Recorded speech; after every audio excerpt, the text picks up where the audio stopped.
तो दोस्तों angel one limited company ने आज के दिन यानी कि 16 अप्रैल के दिन अपने मार्च क्वार्टर फोर रिजल्ट को डिक्लेयर कर दिया है, जो कि काफ़ी निराशाजनक देखने को मिला हुआ है।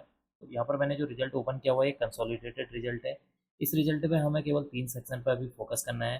पहला सेक्शन है मार्च 2025 का रिजल्ट, ये वो रिजल्ट है जो कंपनी ने आज के दिन डिक्लेयर किया हुआ है। सेकंड सेक्शन है दिसंबर 2024 का रिजल्ट, ये वो रिजल्ट है जो कंपनी ने दिसंबर 2024 में रिजल्ट डिक्लेयर किया था।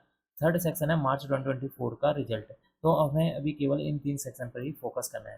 देखिए यहाँ पर आपको जितनी भी अमाउंट नज़र आ रही है, सारी की सारी अमाउंट यहाँ पर मिलियंस में दी हुई है। इनको मैं आपको करोड़ में कन्वर्ट करके बताने जा रहा हूँ। तो चलिए सबसे पहले बात कर लेते हैं रिवेन्यू फ्रॉम ऑपरेशन की, यानी कि जो मेन बिजनेस है कंपनी का, वहाँ से कितने करोड़ की रिवेन्यू जनरेट हुई है। देखिए इस क्वार्टर में कंपनी की 1056 करोड़ की रिवेन्यू जनरेट हुई है। प्रीवियस क्वार्टर में 1262 करोड़ की रिवेन्यू जनरेट हुई थी। प्रीवियस ईयर मार्च 2025 में 1357 करोड़ की यहाँ पर रिवेन्यू जनरेट हुई थी। इसका मतलब कि कंपनी की रिवेन्यू को अगर हम year on year wise compare करेंगे तो कंपनी की रिवेन्यू में अराउंड 22% की गिरावट देखने को मिल रही है, जो कि इसके लिए क्या है, एक नेगेटिव पॉइंट है।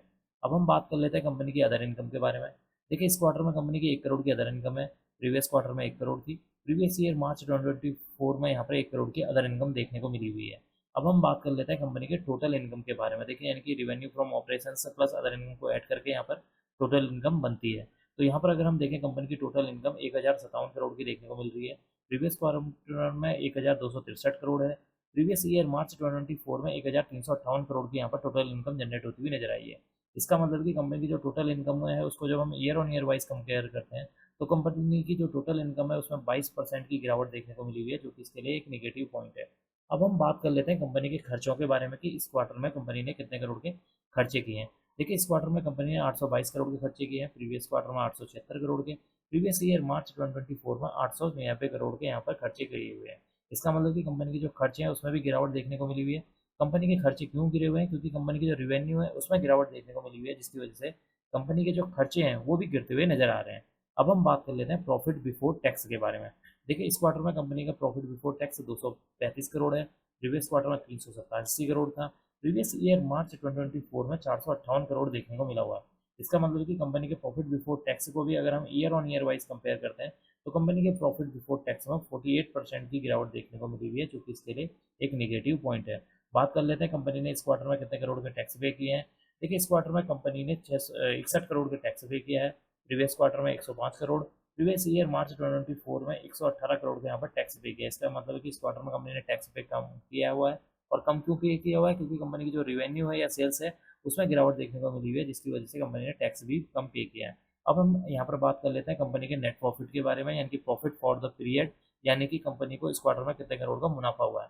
देखिए इस क्वार्टर में कंपनी को 174 करोड़ का मुनाफा हुआ है। प्रीवियस क्वार्टर में 281 करोड़ का था। प्रीवियस ईयर मार्च 2024 में 339 करोड़ का यहाँ पर मुनाफा हुआ था। इसका मतलब है कि कंपनी के मुनाफे को जब हम year on year wise compare करते हैं तो कंपनी के मुनाफे में अराउंड 48% की गिरावट देखने को मिली हुई है, जो कि इसके लिए निगेटिव पॉइंट है। अब हम बात कर लेते हैं कंपनी के ईपीएस के बारे में कि इस क्वार्टर में कंपनी का ईपीएस कितना देखने को मिला हुआ है। देखिए इस क्वार्टर में कंपनी का ईपीएस 18 रुपये देखने को मिला हुआ है। प्रीवियस क्वार्टर में 30 पैसे था। प्रीवियस ईयर मार्च 2025 में यहाँ पर 39 रुपीज़ यहाँ पर ईपीएस देखने को मिला हुआ है। इसका मतलब कि कंपनी के ईपीएस को भी अगर हम देखेंगे तो इसमें भी एक अच्छी खासी गिरावट देखने को मिल रही है। तो कुल मिलाकर देखा जाए कंपनी का जो रिजल्ट है काफ़ी निराशाजनक देखने को मिला हुआ है। कंपनी के अगर हम रिवेन्यू की बात की जाए तो कंपनी के रिवेन्यू में 22% की गिरावट देखने को मिल रही है। कंपनी के टोटल इनकम में यहाँ पर जो है 22% की गिरावट देखने को मिल रही है। कंपनी का जो टोटल एक्सपेंसेज है उसमें अराउंड 8% की गिरावट देखने को मिल रही है।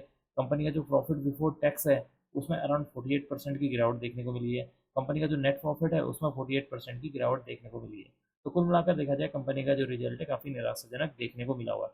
देखते हैं कल के दिन में यानी कि 17 अप्रैल के दिन में इस स्टॉक के ऊपर इस क्वार्टरली रिजल्ट का इम्पैक्ट किस तरीके से देखने को मिलता है।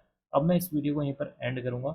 उम्मीद करता हूं कि आपको यह वीडियो पसंद आई होगी। अगर आपको यह वीडियो पसंद आई तो please like share and subscribe करना ना भूलें। Thank you.